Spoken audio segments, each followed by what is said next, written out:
Hi there, welcome. My name is Emily and I'm a painter.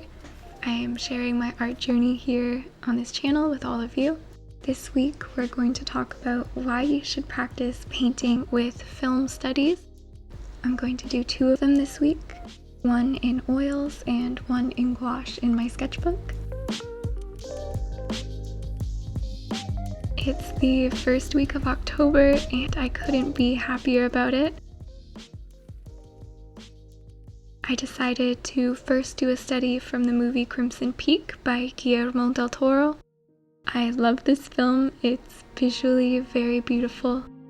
I chose a reference of the actress Mia Wasikowska. I hope I'm saying her last name right. The lighting really attracted me to this reference. Her face is reflecting a bluish green light on our left and a sort of orangish red light on our right. I knew it would be a challenge, but I wanted to give it a go. I figured this would be the perfect painting to try and be a little bolder with my brushstrokes, so you will see that later on. You can see here I am just roughly sketching in her face. I'm using a really cheap brush for this, it might be from the dollar store. It's really a terrible brush, but it's kind of perfect for this purpose. When I'm doing a rough sketch-in like this with paint, I like to be very loose with it. You can see I'm holding just the very end of the brush. I like to stand, so I'm standing back a little bit. And during this process, there is a lot of wiping out, but also using the rag to build form. So really I'm using both the brush and the rag in this underpainting stage. I always find it sort of feels like the image is already there on the canvas and somehow I'm just uncovering it. It's kind of what it feels like. You're really just pushing around this paint, trying to find the likeness, trying to find the image that you are trying to paint. I don't actually end up putting details into all of these spaces. I really just want to focus on her face, but I'm giving myself sort of the option to explore these areas if I decide I want to.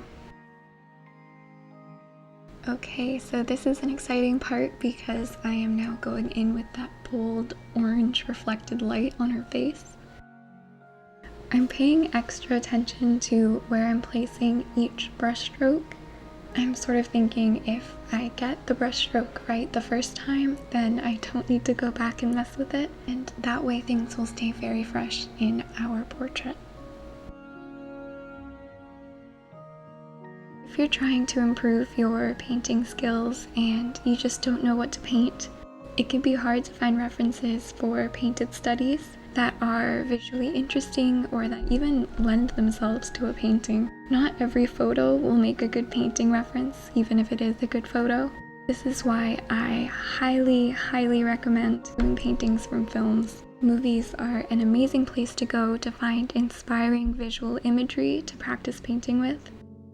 The lighting is always greatly considered, so you can find some really great, interesting lighting to work from. Films are also great for studying expression and even composition. Practice with drawing or painting portraits with animated facial expressions from screen grabs of your favorite movies.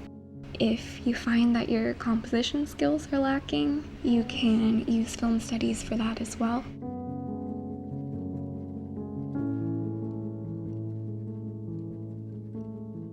Have you ever tried this as an exercise? I'd love to know.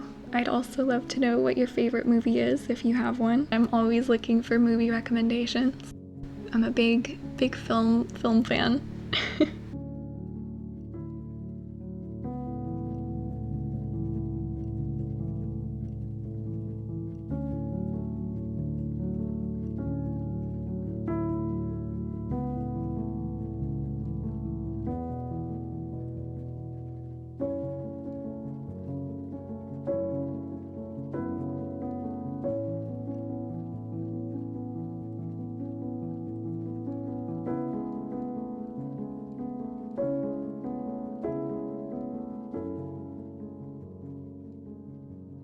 Okay, so at this point I wanted to take a break from oil painting, so we're going to switch things up a little bit and work on a gouache painting in my sketchbook.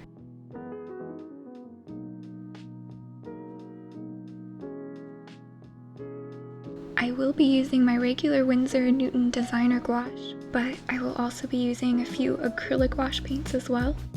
So you can see me setting up this Stay Wet palette with a wet sponge and paper towel so that I can take my time and prolong the drying of the paint on the palette.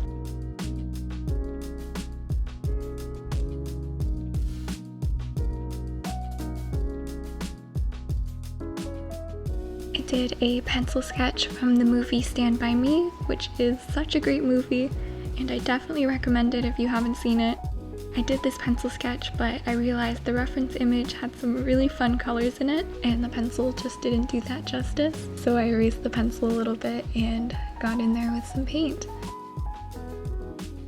You can see I'm just blocking in some shapes at first. I'm trying to be really loose. I'm using a very large flat brush. I feel like gouache and I are just starting to become friendly. It's gonna be a long process, but I really do love the medium and I think we're getting to know each other quite nicely.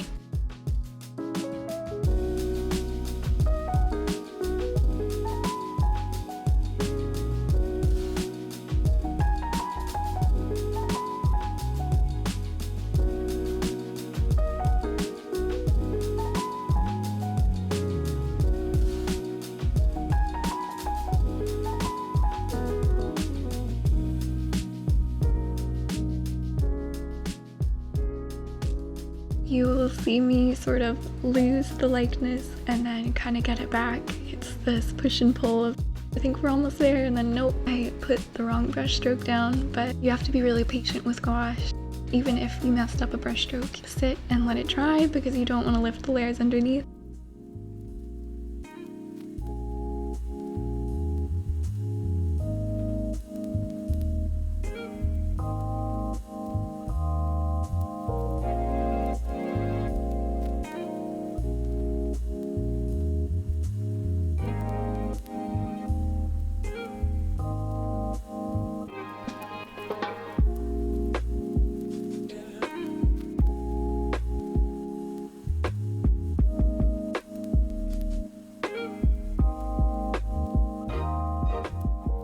So while working on this painting, I realized that it reminded me quite a bit of the film study I did from the movie Pan's Labyrinth, another Guillermo del Toro movie like Crimson Peak.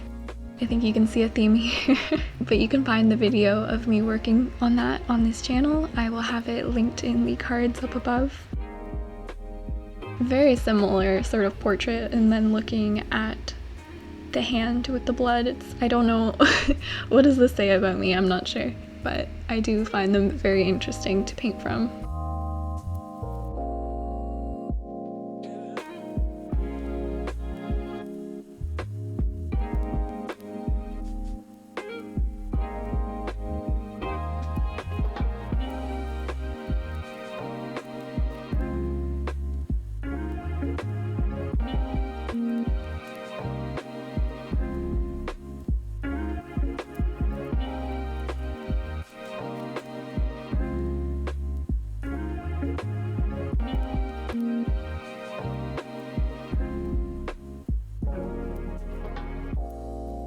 As soon as I felt like I had a good enough likeness, I could have some fun with some brush strokes and being a little expressive. I wanted to use those flat brush strokes to sort of show the planes of the face. I also emphasized some colors in here, like some of these pale lavender colors and also that bright cad red in the ear, which if you know me, I love that.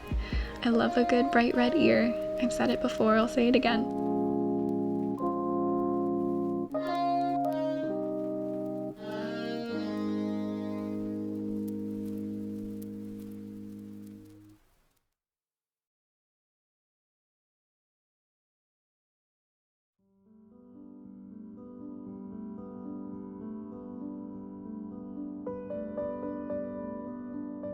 Okay, so after that painting in my sketchbook, I was ready to come back to the oil painting, renewed, fresh, with a fresh set of eyes.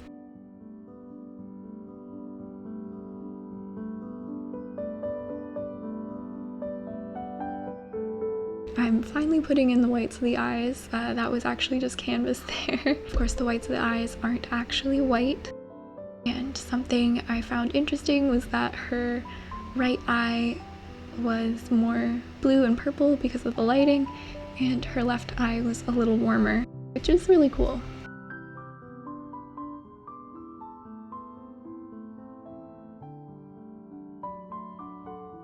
So around this stage of a painting, I am sort of thinking about what next steps can I make to make this painting better.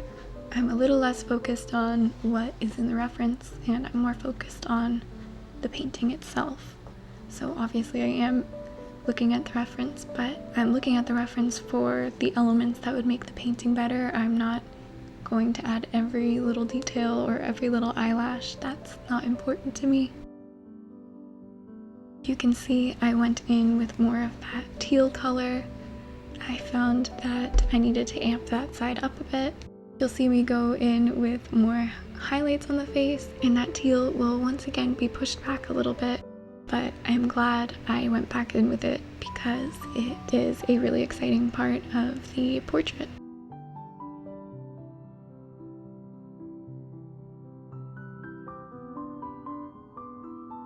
I had a lot of fun doing the hair, really focusing on the shapes in there.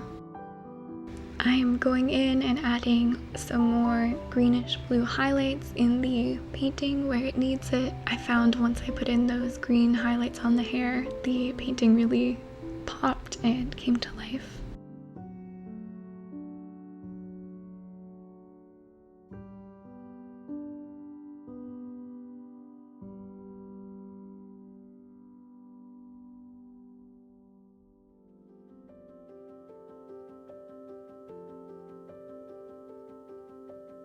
So here I'm just adding in a few details from the background really loosely, almost like an underpainting, and I'm not painting the whole background. I'm sort of using layers to give some depth so it doesn't look like she's just standing in front of a boring wall. At least not like a wall, maybe like a set design with some cardboard cutouts or something. I like to think of the background in layers. I don't know, it's more visually interesting in my opinion. In the reference, she is standing in front of a bookshelf, so I added in one sort of line to indicate a shelf and one vertical line to indicate a book.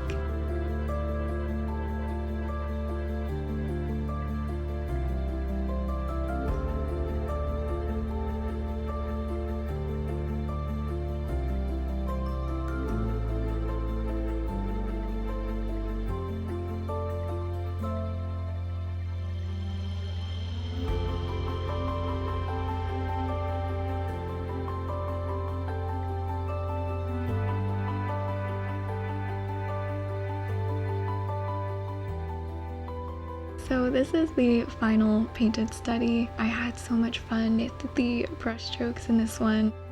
So let me know what you think. Do you like the oil portrait? Do you like the gouache portrait? Are you thinking about doing any studies from films? Also, let me know in the comments if you have any video suggestions. I would love to make videos for you guys that you're interested in watching. So let me know. I'm very open to suggestions. Thank you so much for watching. I hope you have a great day.